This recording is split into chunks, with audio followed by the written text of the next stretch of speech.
Hey guys, today I'm going to be painting the Oni of Spite. Now this is a fairly long video because this is a fairly large and involved miniature I spent a lot of time on, therefore feel free to get comfortable, grab a drink, and then come back. I will post a few points of interest in the description below, so be on the lookout for that. Additionally, I'm going to start things off on kind of a bad foot, so I'm going to do some prep and that's good, but then shortly after that I make a mistake in trying to get this particular kind of green-blue color. So if you want, you can skip ahead. Again, I will put a link there, but I go ahead and just kind of zip through it, and I'm not going to start posting paints until I actually show you what it is I end up with. As always, if you end up liking the video, go ahead and click that thumbs up and subscribe if you want to see more. And if you're itching to support even more, you can go ahead and check Patreon. Again, the link is in the description. Without further ado, we're going to fill some gaps here with some liquid green stuff from Citadel. Now, you might note that I'm not using water on here based off your feedback. You might also note that the background is the old background, kind of table that I used beforehand. Therefore, you can probably guess that I did this before I saw that, so my apologies. I'm going to struggle with this again, but it's not too bad. There's only kind of 2 arm joints here, and that's really it. Otherwise, he seems to be all one person, otherwise one mold, which is pretty impressive. So here I am just scraping it off. Again, it's really easy. You can use this, you can use your finger, you can use a toothpick, whatever you have handy. It comes off pretty easy, especially in this kind of half-dried state. So it comes off nice and clean. Okay, and now we're off to trimming the mold lines or flash. Now, there's not actually a whole lot here, especially for how large of a miniature it is. But, you know, you just kind of have to... It's really hard to see with this kind of plastic, and I don't know, I struggle to see it until after I prime it, it seems, and then I can notice it a bit better. So a lot of times I will end up trimming a bit more after I prime. I didn't on this one though, and I think he turned out just fine. I believe I got pretty much anything of note. I don't really see anything when I look at him now, so just take your time and kind of, you know, do it slowly but surely.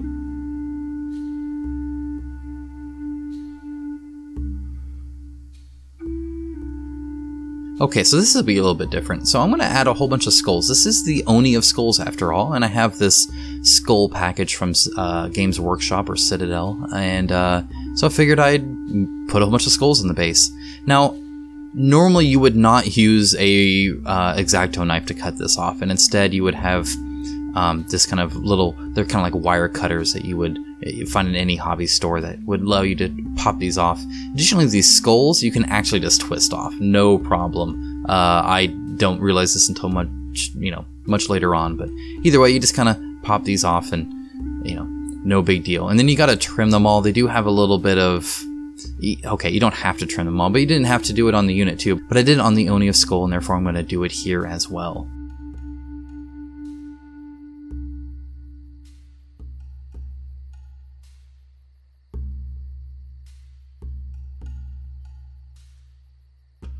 Okay, so you might have noticed that wasn't working out well. So I do have this kind of file that's round that's kind of nice. I don't like using it as much just because I feel like it takes longer and I feel I get just about a good result. But here on these skulls, with how small they are to hold, this is probably a bit safer. Though again, it's really kind of not fun to use on these round heads.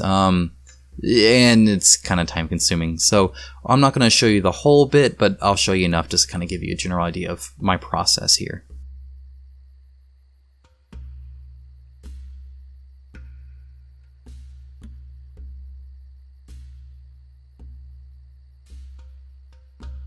Okay, as always, I am priming in gray. Alright, so this is the part where, again, I start off on a bad foot. So I start off with a lot of blues, and I'm doing like gray blue and pastel blue, and it's just not working out. So I'm going to kind of skip it. You guys know how to put paint on a miniature, so base coating isn't really that beneficial anyway, and I'll pick back up where I actually am at a good spot. So here I realized I need to add a little bit of green to it, so I try and mix my own green wash from light blue green, and that was too heavy, but I'm still going to go with it here, just trying my best. So I'm going to start highlighting, but again, I'm going to skip over that and, you know, just kind of finish that up. It as you can tell, he is way blue. And I've seen a lot of people paint him blue, but he is not blue. So there is, you know, there is kind of a hard part here. So Sotek Green from Citadel is actually a great base coat. So if you don't do my route, go ahead and get the Sotek Green from Citadel and it's perfect. Okay, so this is how I'm actually going to start it off with. This is 9 parts gray blue with 1 part emerald. And then I did a Nuln Oil wash. So this is starting on top of that with the highlighting of a light green blue. Okay, so you do the base coat, you cover it in Nuln Oil, kind of like how you saw me skip around, but with the proper colors. And that's just full on Nuln Oil, it's not watered down at all. And then a light green blue highlight. Now again, this is kind of odd because it's one of those times where I'm highlighting without the base color. But it turns out really good. It gives him, his flesh is so wrinkly and nasty and gross that these kind of heavy highlights I think actually work really well on it, just to almost make it look like it's, you know, kind of this nasty skin as opposed to, you know, purely, you know, kind of smooth and natural. I think it works really well. You could always water it down more or mix it in with the other colors as you wish, but I quite like how this turned out. And I am highlighting pretty detailed here in the fact that I'm actually following all these folds. It's really time consuming, but I think the benefit far outweighs it. And you have to realize that this miniature is, what, 80–90% skin. And so with another, like, you know, 5–10% of hair. So the hair and the skin are going to be the major bits on this. That's not going to be the focus because of the kind of bright cloths that he has hanging on his waist, but either way, take your time on the skin, do a good job, it'll be worth it.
Okay, now for the armbands and hair, I'm going to use Abaddon Black, so we're going to be using that for a while. And I'm going to be pretty careful here, so I'm using my detail brush. By the way, I did buy a detail brush. I had only a character brush, and there's a mess up. You just rub that off, you'll be good. So moving right along on that, we're going to keep going on that. Anyway, I can't really tell the difference between the character brush and the detail brush. I'm sure there's one. Maybe the character brush has a bit bigger of a belly or well in the bristles to actually hold more paint, but the length of the hair or bristles and the tips seem equivalent. So if you have one or the other, no problem. And painting this is actually quite easy. All of this is actually really well detailed. There is one part, and it's on his boots, that are really kind of finicky. I'll talk more about it then, but otherwise, it's actually pretty easy painting all around. It's just a lot of it.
Alright, and be sure to get his hair tufts as well. So I ended up painting these. You could avoid it, but because you're painting in black, it's going to cover up anything you put on there.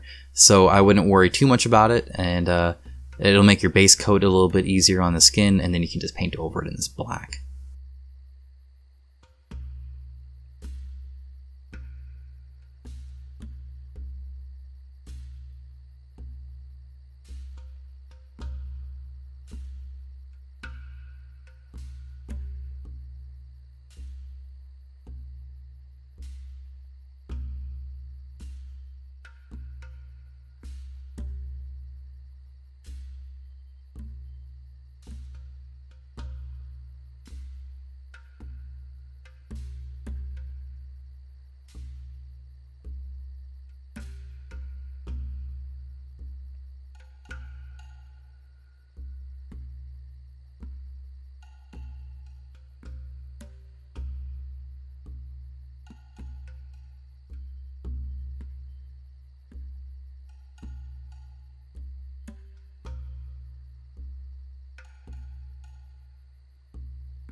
Alright, now for this hair, again, it can be kind of scary because you're painting on top of the skin. But as you can see, as long as you take your time, you go slow, you have a good tip, and you're not holding too much watery paint, it's actually pretty easy. And then I always tend to hold the miniature where I'm pretty much painting up until I go to the side. So when I did those tips, you could see I was kind of just pulling back, and that tends to work well for me. But really just, you know, hand control and paint control is key here. But I am using a smaller brush, and I'm going to do that around all of the edges, around all of these kind of tips, and then I'll swap to my regiment brush at the very end just to get the bulk of the back. But it's actually not saving you that much time because this is where all the time is spent anyway. So again, on his hair, all of the mold lines are really easy to get to, and it's all well defined and sculpted to where the brush is naturally going to lead where you need it to go.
Alright, now here in the front there he has these armor pieces, and they're going to be gold, so I'm trying not to paint them black as best I can. It's really finicky in there, and you can manage, but if you can avoid getting that black, you should try that, because painting gold on top of black is not going to be fun, and it's going to change the color unless you put a lot of coats on there.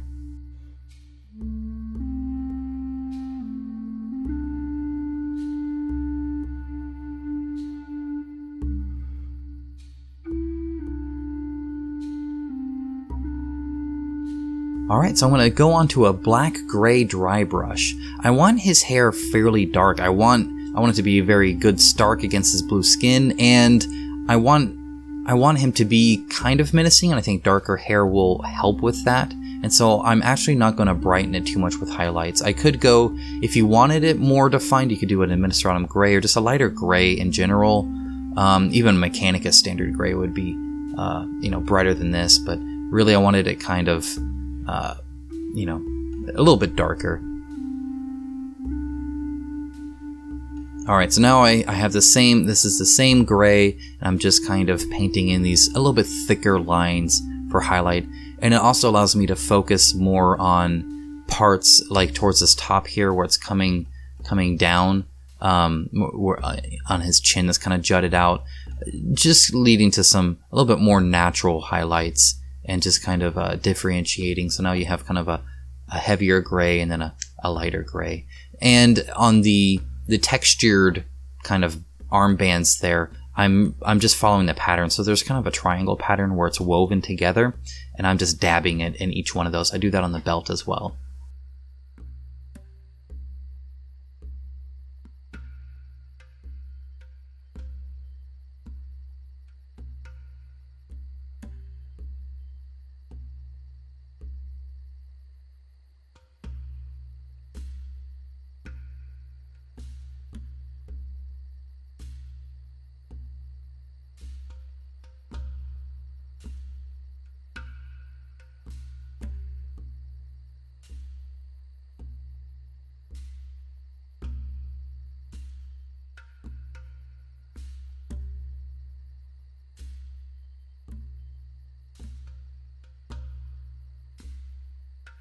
Alright, moving on to white-gray for the horns. So this is just going to be about 2 coats of white-gray, just because it is kind of hard to cover up, and I did get some black on it too that I had to, layer and layer. And those actually took more than 2, but if you didn't get black on it like me, then 2 layers should probably do good.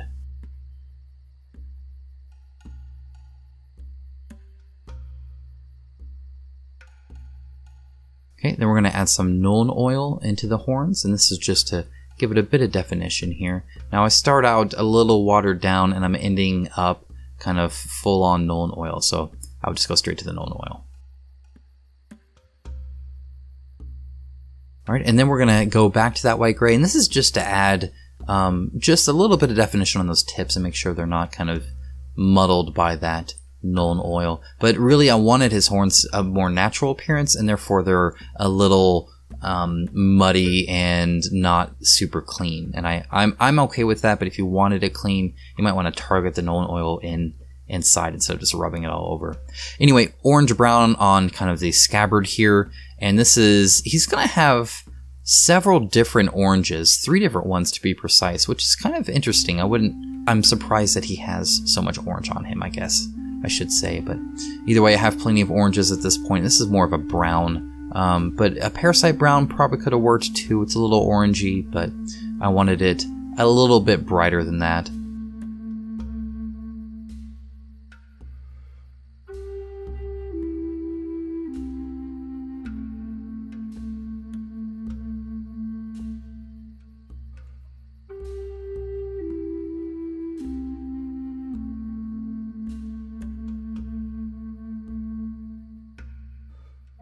Alright, this white here just shows that I added a little bit of white to add a highlight, and I'm just going to put this on the top and then on the ridges here.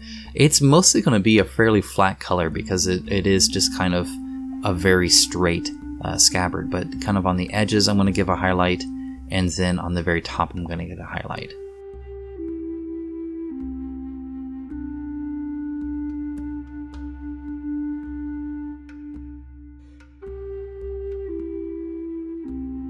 Alright, black red. This is going to be for the handle and kind of these wraps around the scabbard. And so I'm going to use 2 reds here, one for a highlight and one for the base coat. And this is a very, very dark red, but it is still obviously red, which is one of the things I like about it. A lot of times it gets too dark to where everything just looks brown, but I feel this holds its red color really good even from a distance, which is kind of nice.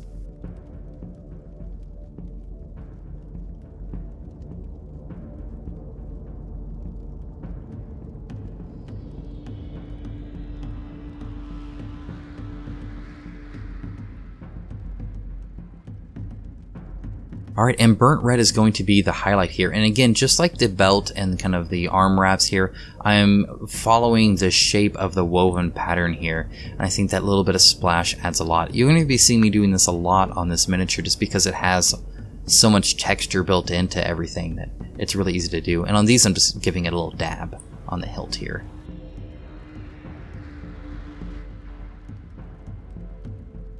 Okay, now I'm taking that same burnt red, so this is going to be a level higher in red, right? Because this is now the base coat. And these are for the red portions of the armband. As you can see, this is very finicky work. This, along with those boot things, I actually forgot about this here, but the separation between these different colored bands is very minor, and paint could easily spill over it. Your brush could. It's not going to stop your brush or lead you in any way. So this is all essentially freehand with a tiny bit of help from the miniature, which is kind of rough. And it just take it slow, take it easy, and realize that you're going to be doing lots of touch-up. And if you go into it with that, it's not very frustrating or anything. And it looks really cool, so it's still kind of nice to do.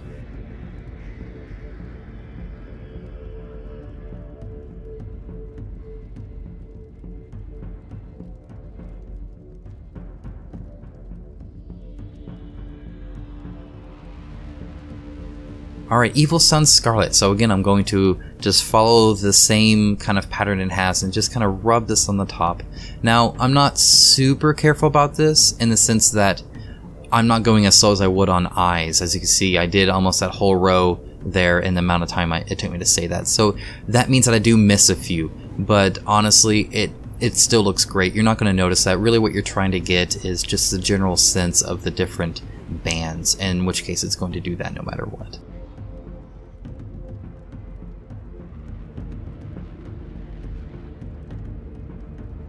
Alright, now black red is back out, and this is for this base coat. What this means is you could have done it all at the same time, as done all the black red, and then gotten the burnt red, and then done all of that. That probably would have been better, perhaps, but, you know, that's why you're doing it secondhand, and after you watch me do it, you're like, oh yeah, that's a smarter way of doing that. I'll do it the dumb way for you.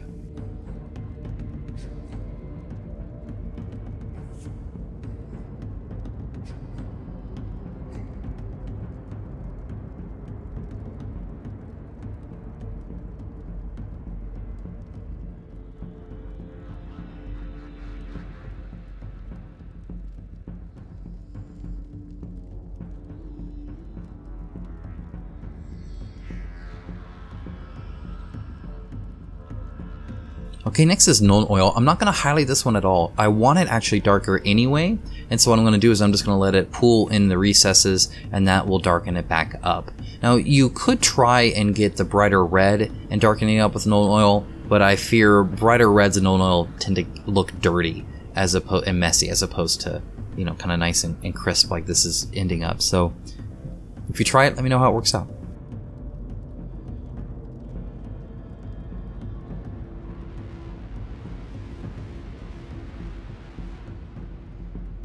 Moving on to natural steel. This is kind of in between the lead belcher that I have and the Stormhost silver, which is why I bought it.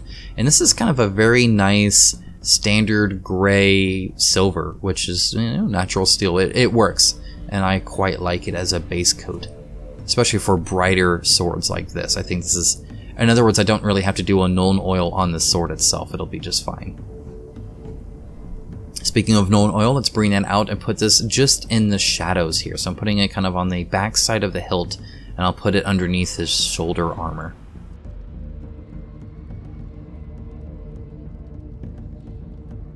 Next up we have Stormhost Silver, and I'm going to start by thinking I want to highlight it, you know, just where that little nick is, and then I decide, oh, that's actually not even how the light would work, nor is it how the concept art is, and so then I paint the whole top of it.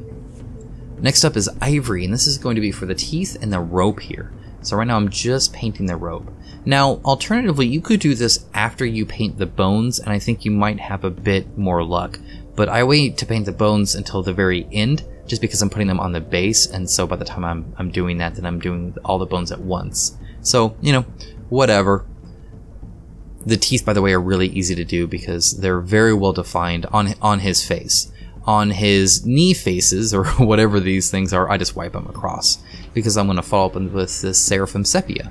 And this will kind of pool in there and change the color enough to where it gives it the teeth definition without me having to fret over teeny tiny little bits. And be sure to paint his mouth up. He can't have too clean of teeth. Next up is Straight Gold from Vallejo. This is kind of darker than the brass that I've been using, but lighter than Gehenna's Gold from Citadel. And so I thought, it works pretty good, especially after a wash and then a quick highlight. So this is going to be for all the armor trim. This is for these medallions here. This is for kind of his waist armor, and then kind of the little bits on either end of his sword.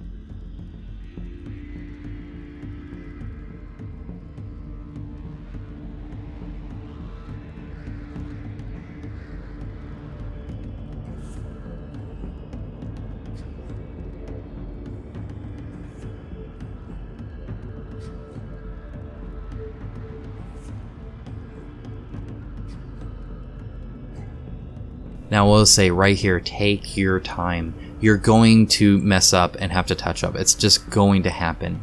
That being said, I wouldn't suggest doing this first, because then you're going to mess it up with the gold instead, and I would rather mess up with the gold than one of these darker colors. But either way, just go it slow, take it steady, and touch it up until it looks good, which it is possible. I mean, you just kind of have to be very detailed and fine-tuned, and I'm not showing that on camera. It's a lot of work, but worth it in the end to get really crisp lines like that.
Alright, next up is Reikland Flesh Shade, and this I'm really just trying to get in the grooves here. I'm not actually trying to change the color of the gold, so I'm going to highlight it back up afterwards just to make sure that it's just the regular gold and that this is just kind of in those rivets. So even here on this end, I'm putting it kind of just where the pieces meet.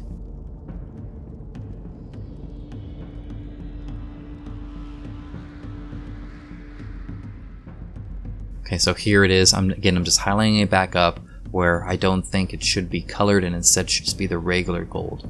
So really the only part that Reikland Flesh Shade will be in is just kind of where pieces meet. Also, note, I didn't even put this anywhere close to that kind of little trim where all the colored bands are. I'm not doing that to myself. There's no reason to anyway, it wouldn't be noticeable.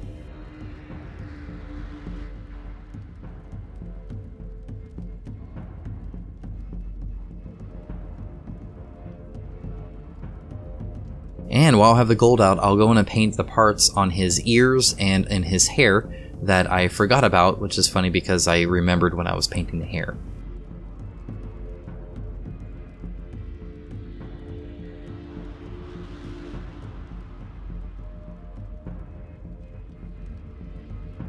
Alright, the next orange is going to be Orange Fire, and this is for just kind of his sumo wrestler kind of, you know, diaper thing that he wears, or I don't know what they're called. I bet they have a kind of traditional name or something like that, but the sumo garb. So it's sticking out of both sides of his belt, which, thank goodness he has a belt, I suppose. And then it just kind of goes right down the crack.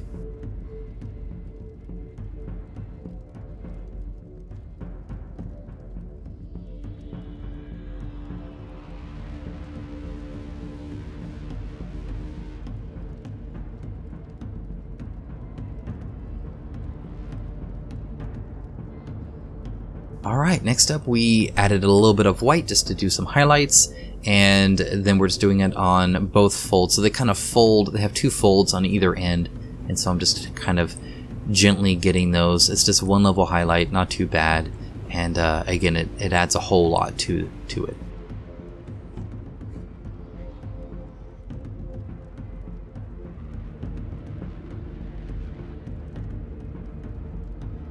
Alright, for the last orange we're doing clear orange, and this is for the kind of pelt that he has in the front here. This is going to be 3 different colors plus Nuln Oil by the time we're done. So I'm following the general pattern that the concept art has. However, do note that if you start painting this, you will notice that it doesn't quite match the concept art when it comes to the shape, especially the placement of the kind of golden armor thing hanging in the middle. Okay, next up I'm going to move on to some flat earth, and this is for this bit of leather down here below kind of the golden armor that he has. And then I'm going to move that over to this kind of fur wrapping here. Now while you have this, you can go ahead and paint those wraps. I'm going to come back and do them afterwards. Again, sometimes I'm just inefficient, but I try to be as efficient as possible, and if I do note inefficiencies, I'll try and note it for you guys.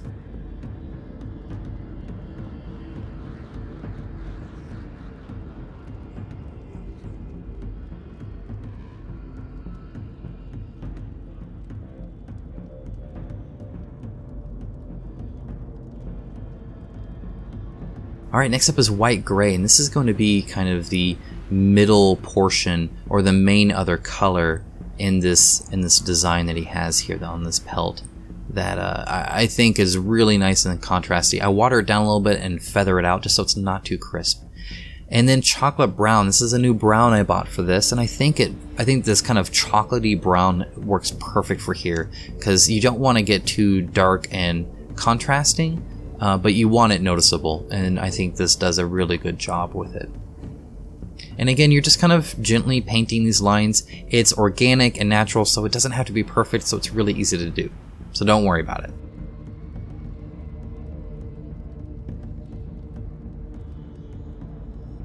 Alright, next up I'm taking just a little bit of Nuln Oil, and not only is this a little bit of Nuln Oil, but it's watered down Nuln Oil, and I'm just putting it kind of on the edge and then scraping it up a bit, just to darken that bottom a tiny bit. little bit goes a long way. Rakarth Flesh for these bandages. Now, what you could do, because you're going to paint the wrappings on a darker color, is just paint the whole darn thing in Rakarth Flesh. It's probably what I would, well, okay, I tend not to paint that way, so I wouldn't. But I wouldn't be against somebody doing it. I think it would turn out pretty much the same as it did for me, and it would probably go quicker. Now, I will note I'm missing some spots here. These bands are not well defined, especially considering this fabric you're painting has folds in it, and so it's very hard to tell where one starts and one ends. As you paint the bands, it becomes apparent, but that means I did have to go back afterwards and get a few spots that I missed. Maybe you notice them here, but honestly, even watching this again, I'm not noticing where I missed it. I just remember I did. So as you put paint on it, more definition comes out, as you know, as you paint these. So just kind of take it slow and be careful, or again, paint over the whole darn thing. And there's a little bit of trim on the top there too, where the tufts are coming out, which I always like that they do that, but just because I think it adds a little bit more naturalism to it. Now real quick here, I added a tiny bit of white, and I'm just adding some scuff marks because this is supposed to be leather, so it shouldn't kind of be all the same color. And moving on to the splash of colors here, so this is dark red, and this is going to be kind of the borderline pink red here that is this kind of second cloth. And this one, it sort of kind of looks like it has a design on the concept art, but it's really hard to tell what it even is or if it's even noticeable. So I'm just going to highlight this normally and not put any kind of hand-drawn designs on it. Alright, while that's drying though, we're going to go on to the moot green, a very, very bright green. Now we're going to darken this up a little bit, but we're going to highlight it back to about this point. So it's going to be a very bright cloth, and I think these little bits really make this character pop. This is why I said, even though he's mostly this blue-skinned monster, when he has these bright colors on him, that's going to be where you're looking at. So these are going to be the main focal points of the miniature.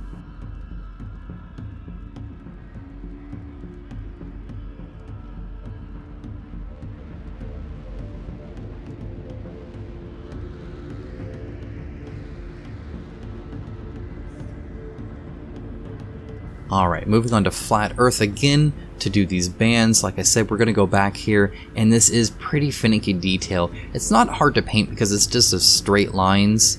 They're not too bad. You just, again, I'll angle the miniature and try and paint as easily as I can. It's just kind of hard to see where they are unless you're pretty darn close to it.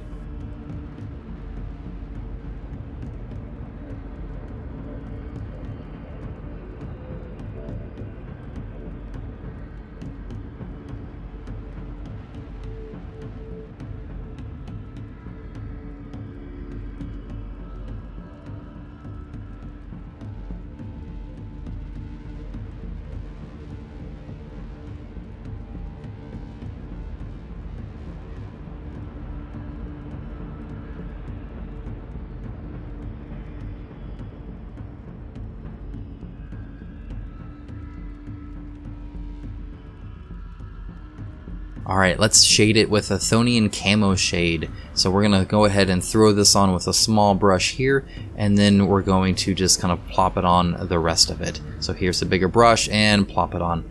That being said, you do not want it to pool completely in those recesses because it'll look really... It looks fake. It looks really bad. You should still see the color. It shouldn't just be this kind of greenish black blob in there, and it also will dry shiny. And Reikland Flesh Shade is going to go on this Rakarth Flesh. This will give it a lot of definition, and then we'll just highlight it up later. But otherwise, this adds a lot to it. It looks very plain otherwise. And Rakarth Flesh has a hard time covering gray, I find, or really anything. It's just not a very colorful paint to use. And so adding a wash really deepens the color a bit too.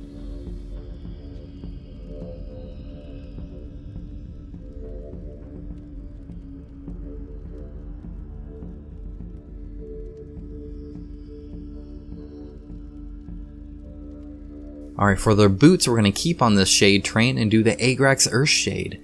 This is for kind of those fur portions there, and again, you're just going to kind of douse them in Agrax or Shade, and this will darken up and change the color from the wrapping, so now they will look like different colors. Alright, while all that's drying, we're going to go ahead and paint the base with Mechanica Standard Gray. I'm using a small brush here around the feet, just to be careful, make sure I don't get anything on there, and then I'll swap to my big brush and paint all the remainder of it. This is so when I base it, if there is a portion that is not covered, especially near these feet, that it looks pretty much the same color and doesn't draw the eye.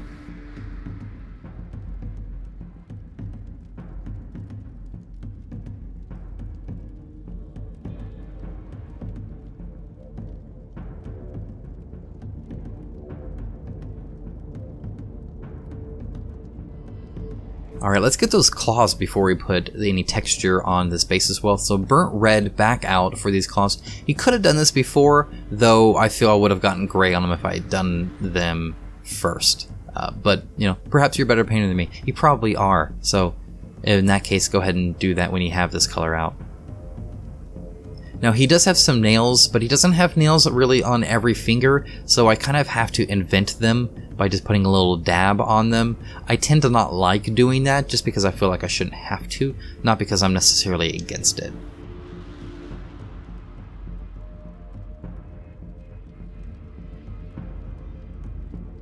Okay, then we have the Evil Sunz Scarlet. This is again for the highlight. This will mostly be noticeable on these claws because they're so large and prevalent. These, you know, little tiny fingernails, a little minor. And now we're back to Astral Granite for the base. So this is going to just be plopped on there and scraped really thin on there. If you had Astral Granite debris, that is a different thing. It's much thicker and it's not supposed to scrape it so thin. But as you can see, I'm putting it really thin. That being said, when it came to these skulls, I put them directly on this. And when they're attached, it's like cement. It's not going anywhere. It may as well be super glued. There were 3 that didn't really adhere well. There just wasn't quite enough Astral Granite, or the position was kind of odd, that I did end up having to glue down. So, you know, FYI, you might want a slightly bigger pool where the skulls are, or I don't know. Maybe there's not really a good way around it because you don't want it too thick either. It would look kind of goopy. It would look more muddy if you laid it on thick. It's really supposed to be pretty thin on there. Be sure to clean that base, by the way, with your finger to swipe it around. Alright, so I got this big one here because I wanted him to be stomping through it. Again, I had to add a little bit more here. So he's crushed that skull. I don't know, I really dig that. It adds a little bit of character if anybody notices it. I didn't tell my wife about it, and then I showed it to her, and she's like, oh, he stepped through the skull. Like, yeah, that's pretty cool. Otherwise, I'm just kind of painting these every which way on their side, facing different directions, though mostly in the front, just so you get to see their faces. And then you get some in the back, and then some in the middle. I didn't want a pile, I just wanted almost a field of skulls. You could pile it up if you wanted, it doesn't really matter. And then I have that little jaw you can see there too. So Rakarth flesh out again. This is again for the highlights. I'm not adding any white to it. It's just kind of watered down Rakarth flesh just to bring that color back in the range where I want and add highlights all at the same time.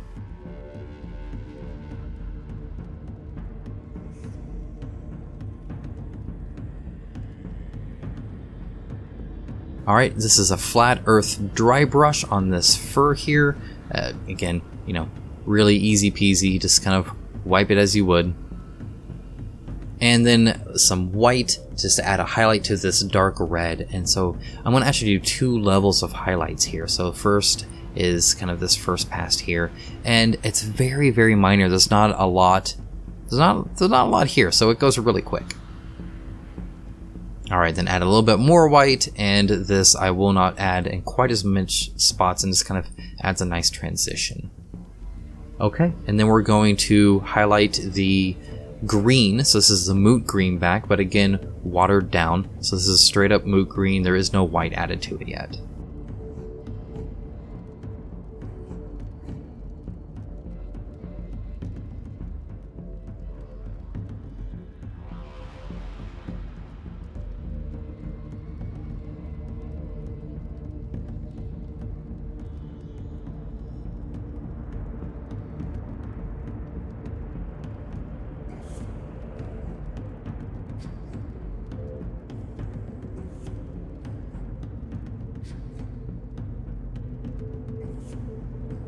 Alright, now I've added white, so now it's an even higher white green than the moot green, and I'm just adding it in maybe 80% of where I highlighted originally.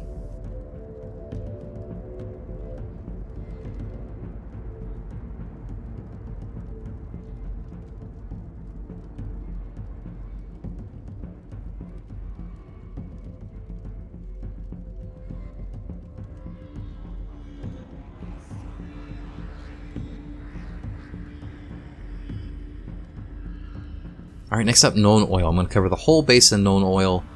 You could, if you have the monster brush by the Army Painter, I highly suggest that one, just because it's bigger, but you know, pretty much as big a brush as you got, go ahead and go for it. You have not painted the skulls yet, so I wouldn't even be against getting some on there. Maybe. I don't know how Screaming Skull, which is what I use for the skulls, would paint over it. So maybe try and be careful on the skulls, but everywhere else, yeah, whatever brush you got that can lay a lot of Nuln Oil down is really what you want here.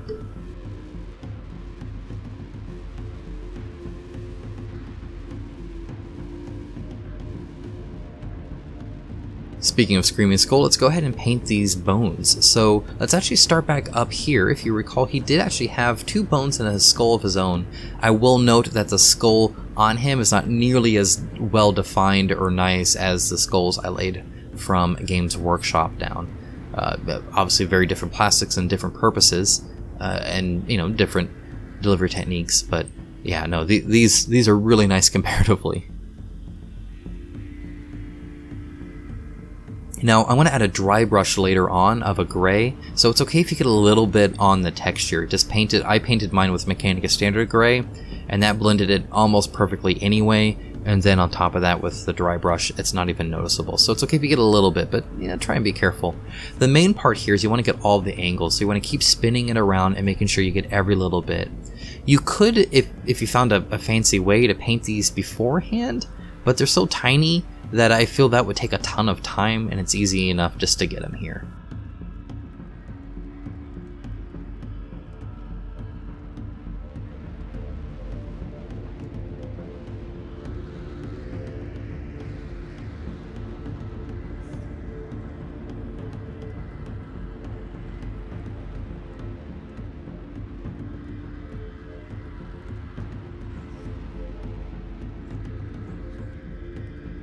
Alright, Agrax Earthshade is what I always cover my bones with. To me, they feel a bit more, I hate to say fresh that way, but they're a little bit, I don't know, a little bit more brown. You could use the Reikland Fleshlight or something like that to kind of give them the definition, but as you can see when you pop them on, and a lot of these, by the way, from the Games Workshop are battle damage, so they're either missing jaws or they're cracked heads, or some have bullet wounds that I didn't pick those that wouldn't have fit here, but the other ones fit perfectly well, and I think they look really cool. They're smashed and broken and all around nasty.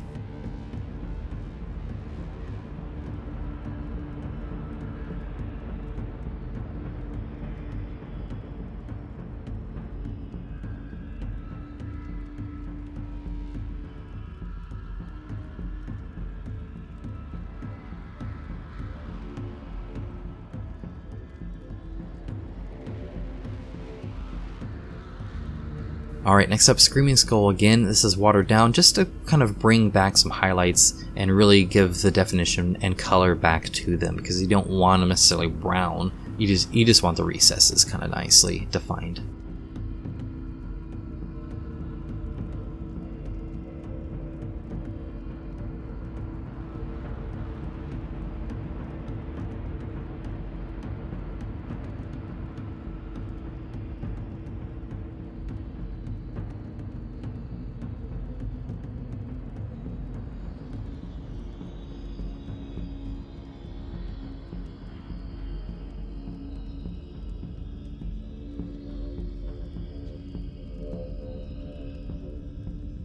Alright, let's get those eyes with Averland Sunset. So if you recall the concept art, he has very yellow eyes, and his pupils are kind of really off. He doesn't have a straight eye on him, except that middle one. Otherwise, they're all just kind of looking everywhere. And he's the kind of miniature that has raised eyes, so they're kind of bulbous, and it's so much easier to paint those. I wish all miniatures had them. I think they look great anyway, and they're so easy to paint when they're raised like that.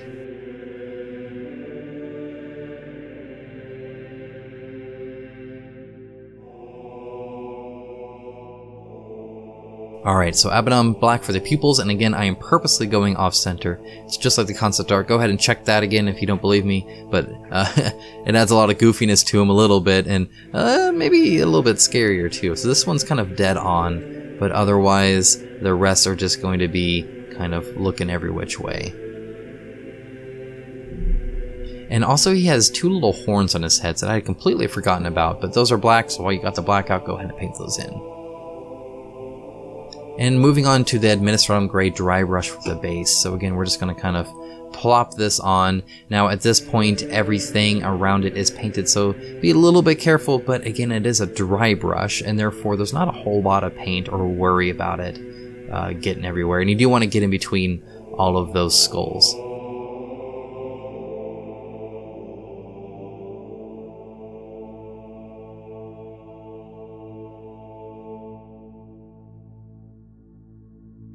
Alright, I do not get to use this paint enough. This is Emperor's Children, a very bright pink.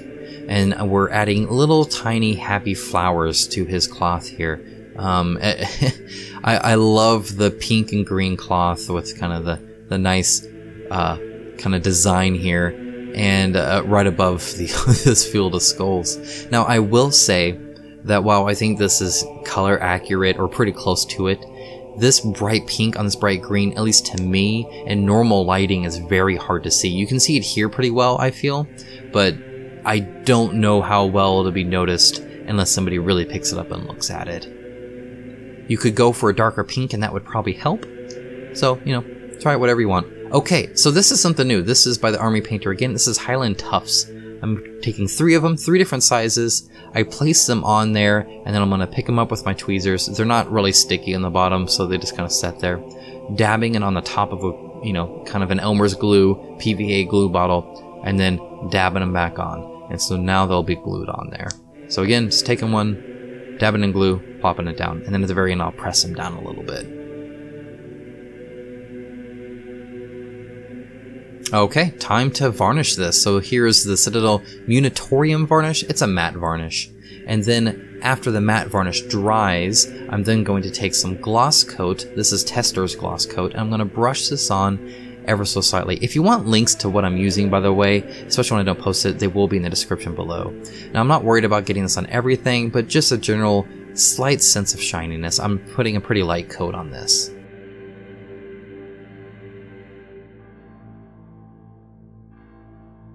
Well guys, you made it. That's it. I know this was a longer video, but as you can see, I think it was all time used wisely here. This guy took me 3 days to paint and another day to edit this video and put together.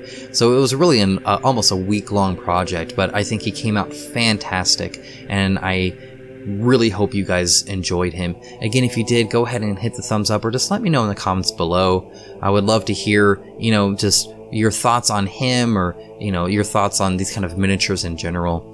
Anyway, guys, I did want to close just by saying that with how long this took and how long really I've been trying to focus on more quality of my videos, I'm probably going to drop down to about 2 videos a week instead of my goal of 3, and I only really hit that, I think, twice. So expect one kind of earlier in the week like this one, and then one later in the week around Friday or Saturday. And really, guys, I hope that's something that you guys can appreciate as I continue to try and just increase the quality of these videos to make them better and more professional. Anyway, guys, thanks so much for watching. I always appreciate it, and I'll talk to you again next time.